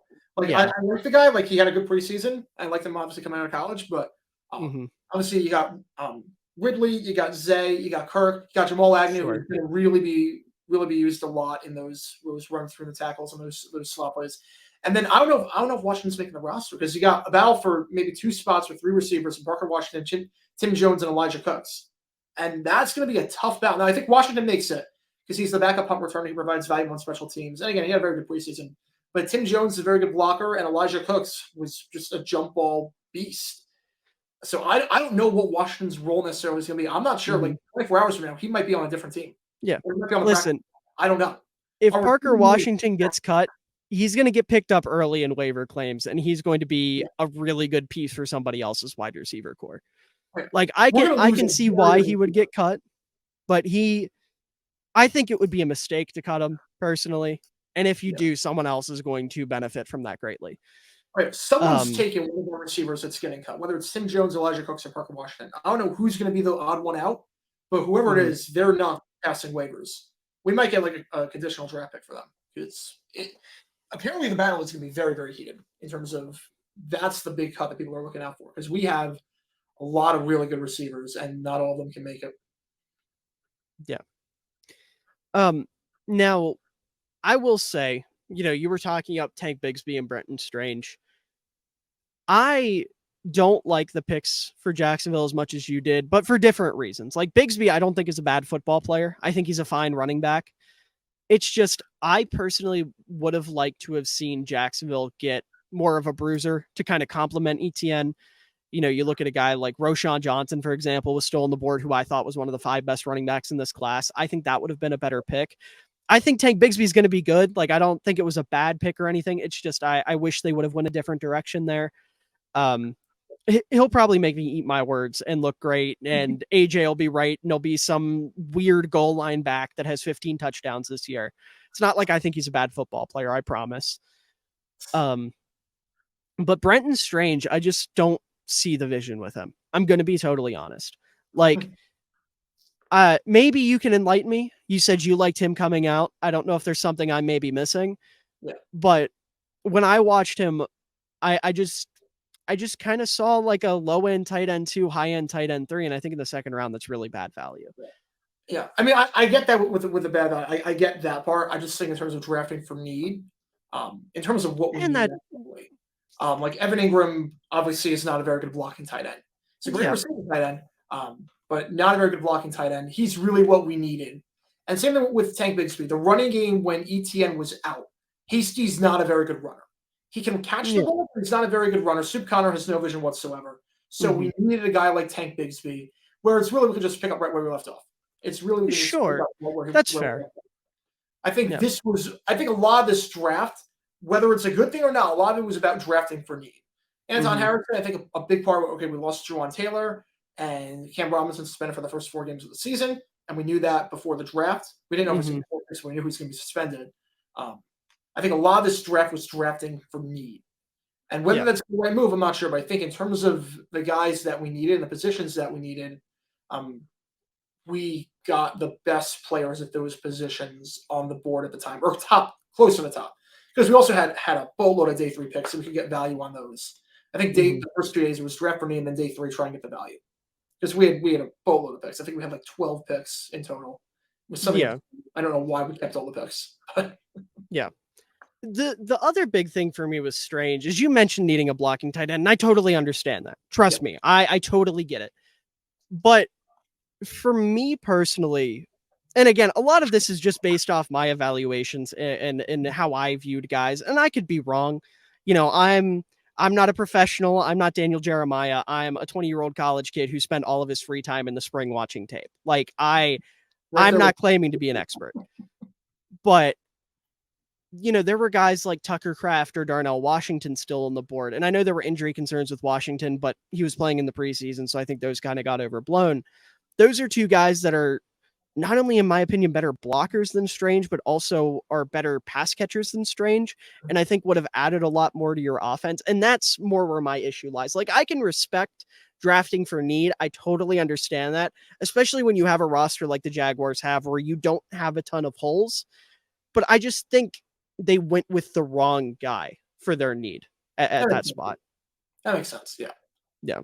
I mean, I will say Strange had a very good preseason with us. And, maybe that, the Jaguars can work out some of my kinks with him, because most of it was just the consistency. Yeah. Like, there were instances where I saw him, putting on impressive displays of blocking, but then the very next snap, his hands would be all over the place and, he wouldn't be able to get his footing or something like that. So I don't know. I trust Doug Peterson. I know he knows what he's doing. Maybe he thinks his coaches can fix that in him and do it quickly and turn him into a solid tight end. So it's just based off my own evaluations. I wasn't a big fan of the pick. And like I said, I'm not claiming to be the all-knowing oracle. I don't know what he's going to be next season, but I'd be remiss if I didn't sit here and give my honest opinion, right? That's fair. That's 100% fair. Mm-hmm. Another pick I didn't quite understand, not that it really matters now because he's hurt, is Ventrell Miller. Yeah, because there are so many linebackers already on this team. And it's not like Ventrell Miller is a project linebacker or something, right? Like if you took a guy who was a hyper athlete that you thought you could mold into some freak, then by all means. But Ventrell Miller is the definition of just a high floor field general of the defense. And I just didn't see a role for him in Jacksonville's defense. Again, as unfortunate as it is to say, we're not going to know what the plan is for at least another year because he's out for the year. And that sucks because I really like Miller. But other than that, there are other picks. Tyler Lacey, I don't feel too strongly about either way. Just more depth off the edge. Yasir Abdullah, I actually was a pretty big fan of, and I think he can be a really fun player for this defense. Ironically, AJ mentioned early on James Houston for the Lions, and then there's a couple other guys like him, like Josh Uche for the Patriots, where you have these almost situational guys who come onto the field, on specific downs and specific distances and specific packages and really make an impact as edge rushers. And I think Yasir Abdullah can be that for the Jaguars. I think there's a world where he's a really nice rotational piece off the edge. Antonio Johnson, I thought, was a sick pick. I think he's somebody that could compete for playing time early on, even with, how high you guys are on that safety room. I think he can wiggle his way in there. Maybe he takes Wingard's role as the dime backer or something by the end of the year, but I think he can be really nice. I actually had a second round grade on him. Getting him in the 5th round, I thought was great value. But the thing that broke my heart with this draft is in the 7th round, the Jacksonville Jaguars selected a fullback in Derek Parrish, right? We got him.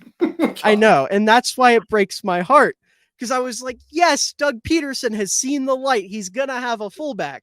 And then I get the notification today, the day we're slated to record this video after 4 reschedules or whatever, and he gets cut from the team. Now, thankfully, there's not going to be evidence of me on the internet in video form being like, this is a great move by the Jaguars. He's going to be a world beater. I didn't get to push my propaganda. He got cut before that. But even then, when the pick got made, I had my issues with it because, okay, I get it. You want to add a versatile fullback. I don't know what your knowledge is of college fullbacks, because usually when I bring them up, I'm the only one who knows who they are. And I'm truthfully not too familiar with what you know in terms of college.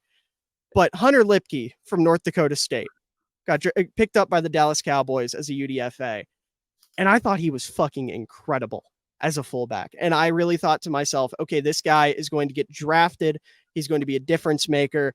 I had him as like a legitimate blue chip prospect as a fullback. And watching a fullback get drafted that wasn't him broke my heart.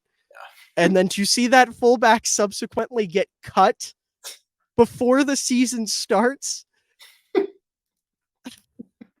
it's like they stuck a dagger in my heart, walked away for 5 minutes, and then came back and twisted it and ripped it out. Like, I personally feel so betrayed by the Jaguars front office. A bunch of people that do not know that I exist have taken my heart out and stomped on it. They've done that so many times in my draft picks. They've done that so many times. Right. I'll put it this way. I think this sequence of events has given me the experience of being a Jaguars fan. That's how I like to look at it. Like, I finally understand your pain, and it's not from years of suffering. It's from 2 moves. Yep. I think that pick was a move where it was like, you know what? We're not trading these picks for some reason. Half these guys are not making the roster because they're too stacked. This guy, he can play fullback. We have no intention of keeping a fullback, but he can play a bunch of other positions as well. Let's just see what happens.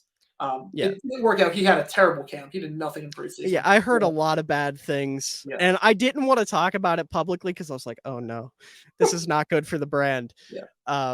Because like I said, on draft night, I was like, yes, Doug has seen the light. And then as I thought about it, I was like, no, he is going to be a special teamer for the entirety of his career if he makes the roster. I was like, I didn't know he was a fullback. I didn't know he's technically defensive end also. He played defensive end all through college, played, I think, 1 snap of fullback. And then when he got drafted, he got announced as a fullback. Because when they announced him as a fullback, I was like, oh, okay, he's not an edge. That's not going to happen. They're not playing him at edge. So I was like, maybe they wanted him over Lipke because he's going to be able to tackle well, and they really want him as a special teamer. And no, they just, like you said, they said, fuck it. We have an extra pick. Let's just take something and see what happens. He's not going to make the roster anyways. And he probably won't make an NFL roster. No. Which sucks. And I don't think he's making it back to the practice squad. I mean, he was that bad in camp. Yeah, I did not hear good things. That bad in camp. Yeah. There's one thing I was keeping up with teams outside of Chicago through training camp. It was what every team is doing at fullback potentially. And every time I looked up Derek Parrish, I got sad and had to close Twitter and go do something else. Like it was tough to read. Yeah, it wasn't good. Yeah. It was a weird draft strategy in terms of, okay, we don't have a lot of holes, so we have all these day 3 picks. So we figure, okay, maybe we can trade these picks for future picks, or and it was like, oh no, we're gonna keep all the picks. So we're gonna just, I'm like, oh, okay, this doesn't really make any sense. This isn't really heading up. But yeah, he's got a plan, I think. Yeah, you look at the other like 6th and 7th round picks they made. They took 2 dart throws at DBs with Christian Braswell and Eric Hallett. And Hallett's actually, he had a pick in the preseason game against the Dolphins. That's good to hear. That's good. He might make it. Yeah, and I mean they're just 2 dudes with high athleticism that, you know, maybe you can mold into something. I'm not upset at a pick like that. That's what you do in the 6th and 7th round. You take those dart throws. Yeah. And then Cooper Hodges, the offensive tackle out of App State, and then Raymond Vahasek, the nose tackle out of UNC. Have either of them gotten cut yet? No, I think Hodges might make the roster. I think Hodges. Okay. Okay, cool. Raymond, I'd be shocked if he makes it. But Cooper, I think, from all accounts, especially now that we have an opening at an offensive line with Josh Wells being out for the season. Yeah. We have an opening. I think Hodges is going to make it. Okay. Raymond, he didn't really do anything. So yeah, I mean he's a 7th round nose tackle. They don't really do much. That's not surprising. Like I'm a UNC fan and I had never heard of the guy, so that granted I'm very casual when it comes to football. I'm more of a UNC basketball fan, but that's neither here nor there. Yeah. Hodges, I like that he's gonna maybe make the roster because he's a scrappy dude, and I'm all for scrappy linemen making a name for themselves and paving their way to get onto a roster. So that's great. Yeah. I'm always in the belief, completely off topic, I'm always in the belief that with the 7th round pick, if you have, just draft the tallest tight end on the board. I'm always in the belief, draft the tallest, like 6'8", 6'9" guy. I mean, what's the worst that happens? Best case, you get a guy like Joseph Aria, who is actually who was a good red zone threat for a few years with Detroit. Best case, you get a guy like that who's just a red zone threat. Worst case, 7th round pick. It's going to get cut. So yeah, you're nothing to lose at that point. We drafted guys on day 3, which I like, that had high athleticism, high raw score. We drafted guys like that where it's like, okay, I'm not sure how much of an impact they're going to play right away, but they're athletes. And we need athletes. And that's what contending teams need to do on day 3 of the draft is just dart throws at whatever. At whether it's a freak in terms of size, in terms of strength, in terms of athleticism, whatever. You take some sort of dart throw. And I'm all for that. I'm a big believer in that. Like you look at the Jets who took Zach Kuntz, he is the most athletic tight end ever testing wise and was like 6'7". Like that's a beautiful late round pick, even though he probably should have went earlier, but apparently he might not make the final 53, which is crazy. So I loved him coming out of college. I did too. He was making him stunned. Listen, the Bears have the first pick on the waiver wire. I know we already have 3 tight ends that are all 100% going to make the roster. At this point, I say, fuck it, move Zach Kuntz to wide receiver and see what happens. Like you have the number 1 pick on the waiver wire. The dude's a freak athlete. Bring him in. Yeah. Fuck it. Right. I mean, we had that. We got in a few years ago, 2018, we got Alan Lazard as an undrafted free agent, and we just didn't know what to do with him. Freak. I was like, okay, this is like my favorite undrafted pick we've ever got. And we didn't know what to do with him. And obviously went to the Packers, and the rest is history. He became a very good receiver there. And that one still hurts that we lost him. Now, obviously, he's on the Jets. So, you never know with those athletic guys like that. Sometimes they can just switch their positions. We tried to play him at tight end, and then he moved to wide receiver, and it all worked out there. So, you never know. You never know. Which, speaking of UDFAs, I don't have any listed or written down, but were there any undrafted guys that the Jaguars picked up that stood out to you or like maybe might make the final 53? Nothing really. I mean, when you've not a lot of holes, when you have that many draft picks as it is, it's tough we weren't going to get any. No, for sure. I mean, like I said, I didn't have any written down. I don't know if I skipped over somebody, so I wanted to ask. Which is kind of, kind of wrapping up here, last question I have for you, it's kind of a two-parter. What is your prediction for the Jaguars next season record-wise? And you can either give me a straight-up record prediction or a floor and a ceiling. And then outside of Trevor Lawrence, because that's the obvious answer, who are you the most excited to watch next year? Okay. Record-wise, I think 12-5. I think 12. Okay. I think this is a team that even if there are holes defensively, I'm not sure necessarily that it's going to matter a whole lot, because this is a team that can just outscore you. This is a team that it's touchdown or bust on every drive. And it's so comforting going into a season knowing that, because I've never felt that in my life. But just the way that this preseason transpired, like the last 3 drives with the ones were touchdown, fumble at the 1 yard line, touchdown. And it was moving the ball with ease. It was never any trouble. I think this is a team that, when all said and done, I think you could see the number 1 scoring offense in football. Top 5, I think, is the expectation. Top 5 scoring offense, but I think it would not shock me. And part of it's because Doug Peterson's just a very aggressive-minded coach. I think it would not shock me if this team is the number 1 scoring offense in football when all said and done. So I think 12-5. I mean, this division is not – a lot of people are saying that this is the Jags division to lose, and it is, but a lot of people are penciling it in. I'm like, no, I can't say that, because at the end of the day, the Titans still exist. And the Titans, they fired Todd Downing. Tannehill's healthy again. They were 7-3 last year before everyone just died on them. Derrick Henry is still Derrick Henry, and Mike Vrabel is one of the best coaches in football. So I'm not saying by any means this division is on lockdown, but there is no reason we should not win the division. So I think 12-5 would be my pick. 11-6. I don't think we're going to be, barring injury, I don't think we're going to be worse than 10-7. I really don't think. And in terms of what I'm most excited about, I mean, it's got to be Calvin Ridley. It's got to be Calvin Ridley. Having a true number 1 like that, the connection between Trevor and Calvin was so much fun to watch in this preseason. And just seeing that in the regular season, especially because we have to decide on Ridley if we're going to extend him or not. And you don't make that trade if you're not going to extend him. But we have to get the 2nd-round pick if we extend him. 4th-round pick for sure if he's making the roster. 3rd-round pick if he hits certain incentives. And 2nd-round pick if we extend him. So, I mean, we're going to give him a 2nd-round pick, which I have no problem with. Yeah, number 1 receiver for a 2nd-round pick. I'm taking that every day of the week.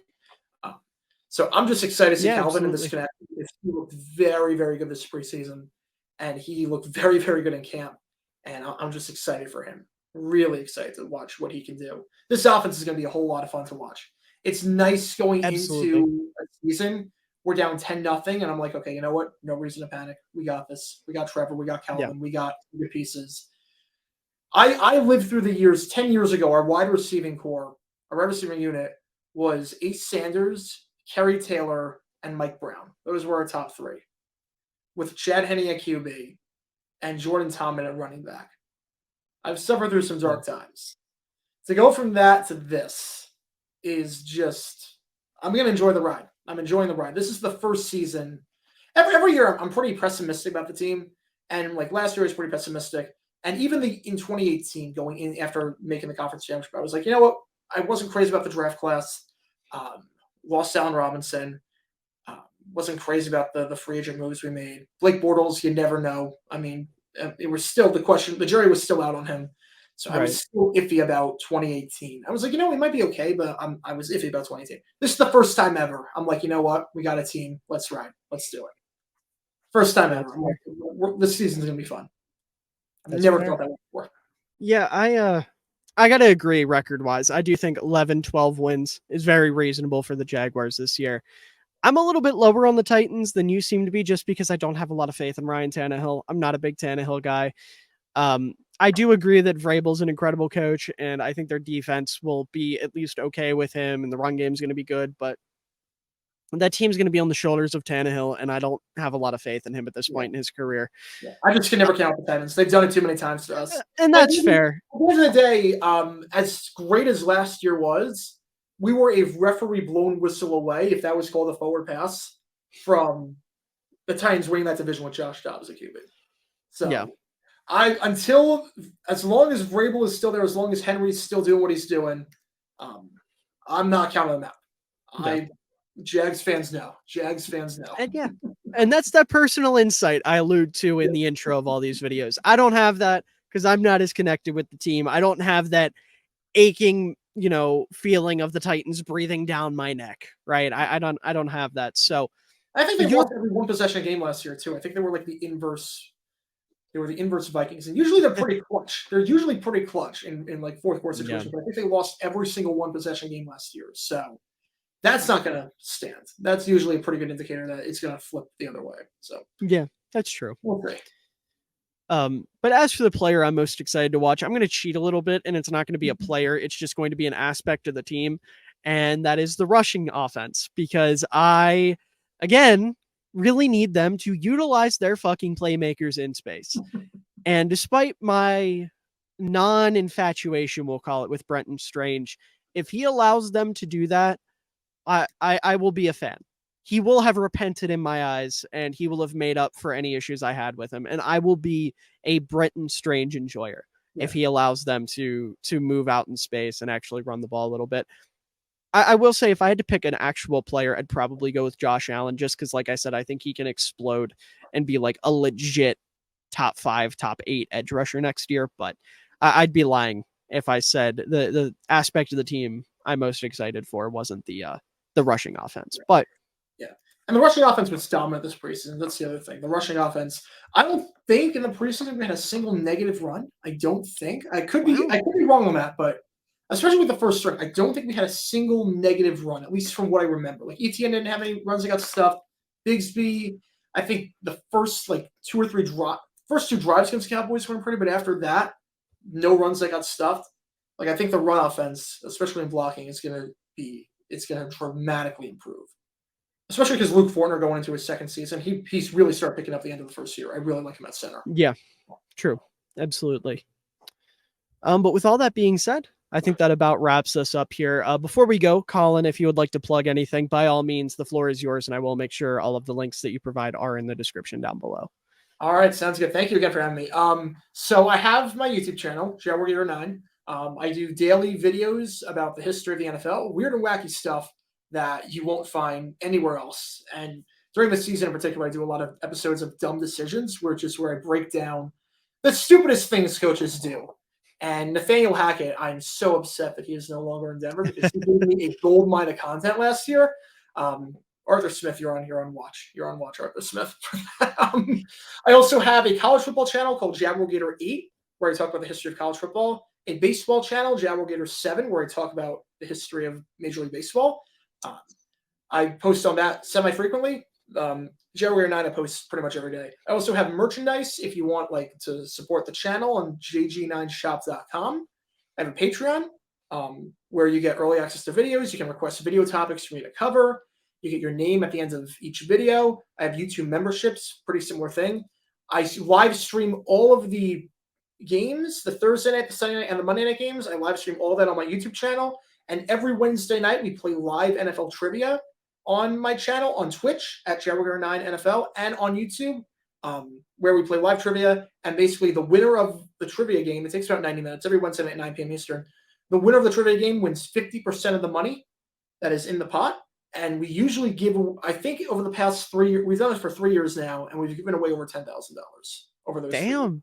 So a lot of stuff. Basically, I'm never not working in this studio of mine, but it's really just an apartment, a bedroom and apartment that I turned into a studio. I'm never not in here just working nonstop on content. So yeah, if you like the history of the NFL, some recent videos of mine about the history included a video on a Vikings kicker that the GM never revealed who it was. He said it's a mystery, and no one knew his name. And he just played a game, and no one knew what his name was. It was just bizarre.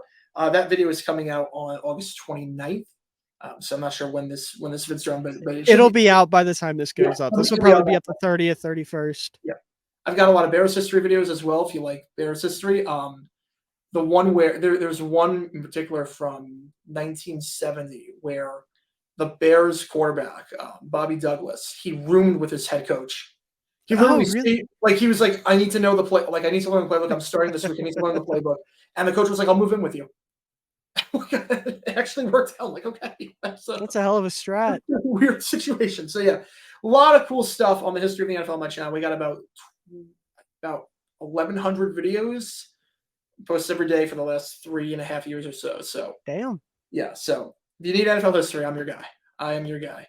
I love that. I think that's about it in terms of the plugs. It's a lot, but it's Yeah, this is my full-time job. So I do YouTube and That's NFL valid. conversation for a living, which is insane. I just got to come in here every day and talk football, which is nuts. That's incredible. Yeah. Yeah. And like I said, all of those links, every single one of the links you just said will be down in the description below. I promise. And like I said, make sure to check out AJ on TikTok. His link will be down in the description below. Obviously, he's not here, but I thank him for joining. He's out there somewhere in the void doing his thing. But to AJ out there in the void and Colin and everyone out there watching, thank you so much for joining me here today. If you're watching, please make sure to leave a like down below. Supports the channel or helps out the channel a ton. Shows you're supporting the channel.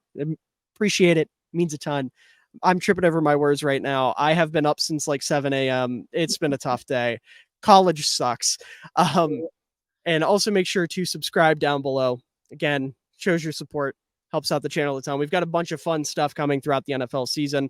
We're going to be putting out one of these team previews per day leading up to the start of the NFL season.